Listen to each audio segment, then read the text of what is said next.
Welcome to rSlash Am I Wrong?, where OP's sister demands to receive half of OP's inheritance money. Am I wrong for refusing to give my sister any of my grandpa's inheritance? I'm a 32-year-old male, and I was recently bestowed an inheritance of close to $50,000 by my late grandfather, who's 91. The reason that I received the inheritance, according to the will, is because I was the only person in his life who would make a point of visiting him in his old age home. I would visit 1 or 2 times a month to check on him, play cards, bring him on walks, etc. The main reason for these visits was because when I was at the lowest point in my life after getting home from deployment, my grandfather was always there to listen and talk with me. We were both combat veterans, so he understood me on a level that other people couldn't. Here's where the problem lies. My grandfather held a lot of extreme viewpoints that I didn't agree with, more specifically against the LGBTQ+ community. I resented my grandpa for these views, and I called him out whenever he would say something inappropriate. I was very close to ending these visits because of these views, but I decided against it for the reasons discussed prior. My sister, who's 28, is happily married to a woman, and therefore, obviously, cut off contact with my grandfather.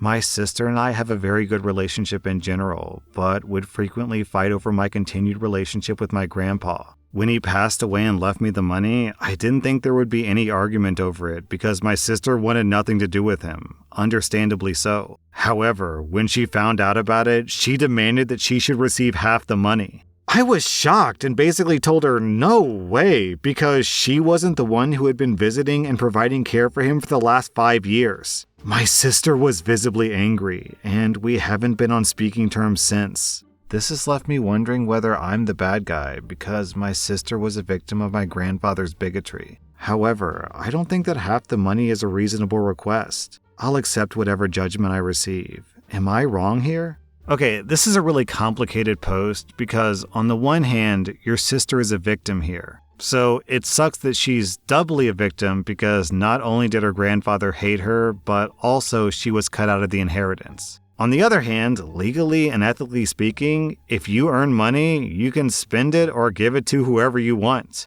And if your grandfather's dying wish was that you and you alone inherit his $50,000, then it's okay if you want to honor that. But then on another level, it's very hypocritical of your sister to hate her grandfather and to want to completely cut him out of her life, but then turn around and expect to receive his money. So honestly, OP, this is kind of like a lose-lose situation. There's not really a clear or fair answer for you. I think personally what you should do is give half the money to your sister. Because yeah, it sucks, and yeah, she's a hypocrite, but did she deserve to be cut out of the will? Not really. She's a victim here. And yeah, it is your money, and yeah, you earned it, but I guess you really have to look at yourself in the mirror and ask yourself, is my integrity and my relationship with my grandfather worth $25,000? Because if you keep that money, I think you're going to deliver a wound to your sister that may never heal. So I think you should split the money, but if you don't, I wouldn't necessarily blame you for it. And I know that some people would actually say that OP is wrong because OP should have cut the bigoted grandfather out of his life, but I think there's something to be said for people who take the time to try to educate their bigoted family members. OP didn't say that he agreed with it. He said that he called it out and tried to help him see the light, which I think is commendable. So OP, I'm giving you and your sister 0 out of 5 on the wrong scale. I will admit that your sister is being hypocritical, but I think I can give her a pass because the hypocrisy comes from her being a victim, which isn't her fault at all. I'll give your grandfather 2 out of 5 on the wrong scale for obvious reasons. Am I wrong for losing it and telling my in-laws to stop calling me mama and trying to erase my identity? I have 2 daughters, ages 2 and 4. I effing hate how everyone thinks of me just being a mommy now. I don't get to be my own person. I'm just mommy. My husband doesn't face this. He gets gifts from everyone that has to do with his hobbies. Me, I get a bunch of mommy stuff. Tee-hee, mommy needs wine. And matching outfits. And I don't mean one of those cutesy matching pajama sets that the nurses and horse girls wear in their staged Christmas Instagram pics. I mean people actually think that I'm going out in public wearing some cutesy matching outfits with my toddlers. As though I think they're mini versions of myself or dolls. From the time that we got to the in-laws, it was mama this and mama that. At some point, my sister-in-law said it, and I said, "You know my name is Carmen, right?" She just looked at me funny and said, "Of course, silly." I said, "So why do you keep calling me Mama? You aren't going around calling your husband Papa." My sister-in-law just looked at me like I had two heads and was like, okay? This went on all throughout Christmas. "Here you go, Mama." "Want another slice, Mama?" At this point, I was just like, do you guys mind calling me by my name instead of calling me Mama? The same sister-in-law as before did the whole golly gee doe-eyed thing and said, "But you're such a good mama." I said that I'm not just a mom. I gestured to the things that my husband got for Christmas from them and said, "Why didn't you guys get him anything that says Papa? Everything you gave to me is somehow related to me being a mom. Why does he get to be his own person?" My mother-in-law grabbed my hand and squeezed it and said that she was so sorry that she made me feel like this. She said that she was just so excited about being a grandma and she never really thought of things like that. I was feeling a little better until sister-in-law 2 and sister-in-law 3 started going after me. One of them did the whole, "Are you okay? Do you need to talk to someone? You sound so angry. It isn't healthy." Faux concern thing that's meant to shame you for having any emotional response. The other one was angry and saying, "Is being a mom somehow beneath you? And do you think that you're better than the rest of us?" and all that. When we finally left, my fiance asked me why I kept it in for so long, and I said that I hadn't. No one listened to me before. I've said these things plenty of times. I have always asked them to call me by my name and not some disgusting nickname that boils down to me giving birth.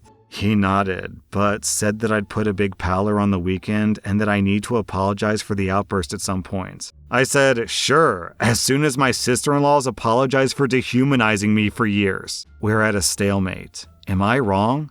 Okay, so in my opinion, not calling someone by their chosen name is basically the most basic insult that you can give to someone. I don't mean basic as simple. I mean basic as like core. Like to the root of who they are. There's like infinite ways to insult someone, but I feel like not calling someone by their chosen name is this kind of like core fundamental insult where you're basically saying, I'm denying who you are, or I don't respect your identity. You know, like I'm not saying it's the harshest insult in the world because there's lots of harsher insults. I'm just saying this particular type of insult is special because it kind of cuts to the root of who you are as a person. I'm Dabney. Dabney is me. That's my identity. So to insult my name is to insult the core of who I am, not my looks, not my profession, not my family life, not my relationships. It's just me. It's insulting who I am, my identity. So I think it's perfectly justifiable to get upset about this, especially since you've been asking them not to call you mama for 5 whole years. Like, come on. OP, your husband and all of your in-laws are being deeply disrespectful to you. I'm giving you 0 out of 5 on the wrong scale. I'm giving your husband and in-laws 2 out of 5 on the wrong scale. Am I wrong for causing a family rift because I don't want to sleep outside in my mom's yard on Christmas? What?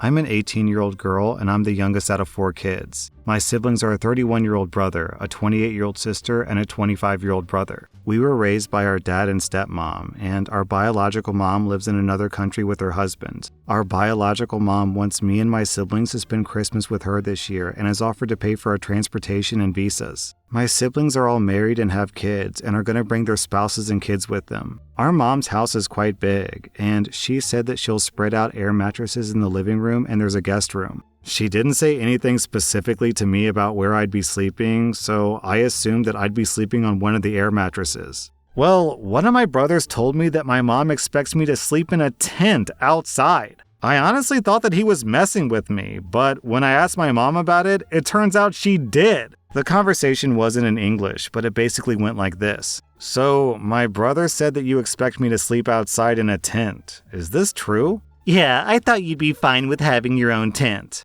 Why didn't you talk to me about it? I didn't think that it would be a problem. Is it a problem? It is. I don't want to sleep outside. I don't know what you want me to do. There's too many of you. Can I sleep on the couch? No, my husband likes to watch TV late. You'll be a nuisance. I don't know then, but I am not sleeping outside. I'd rather not go. My mom told my siblings about the conversation, and now they're mad at me and told me to suck it up and go. They said that I'm being selfish and making a fuss about nothing, and that I can't expect any of them to sleep outside with their spouses or kids. I told my dad about it, and he's now royally pissed off with my mom and said that she's being a mega B-word and alienating me on purpose, and they had a huge argument on the phone. My siblings are all mad at me for causing this. Also, my mom lives in Western Europe, so it'll be very cold there, and most likely snowy as well. Okay, so if it's not a big deal, why don't they sleep outside? I get so tired of hearing this. What's the big deal? Why are you making a big fuss out of it? Well,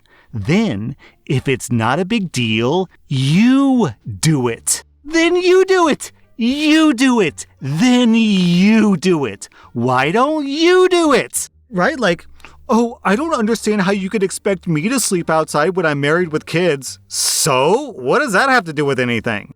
I'm married and I have a kid, and if my 18-year-old sister had to sleep outside, I would gladly offer her to sleep in the bed with my wife while I go sleep in the tent, because I don't want my 18-year-old sister sleeping outside in the cold when she's not comfortable. And even then, is there really no place in the house anywhere where OP can be shacked up? I don't buy it. I don't buy it. I don't buy it. Share a bed with someone. I would say sleep with your sister, but if your sister's married, I guess she wouldn't want you to sleep in the bed with her husband. So I guess the logical thing to do would be to have two brothers/husbands share a bed together, and then have two of the wives/sisters, and then also OP sleep in one bed together. So 3 girls in one bed and then 2 guys in another bed. Like, it sucks, it's uncomfortable, but at least you're not making your 18-year-old sister sleep outside in the snow. Also, depending on the neighborhood, that might not even be safe. And like, even then, I don't even know if you have to shuffle people around. You can't just blow up an air mattress and put her, I don't know, in the basement, in the attic,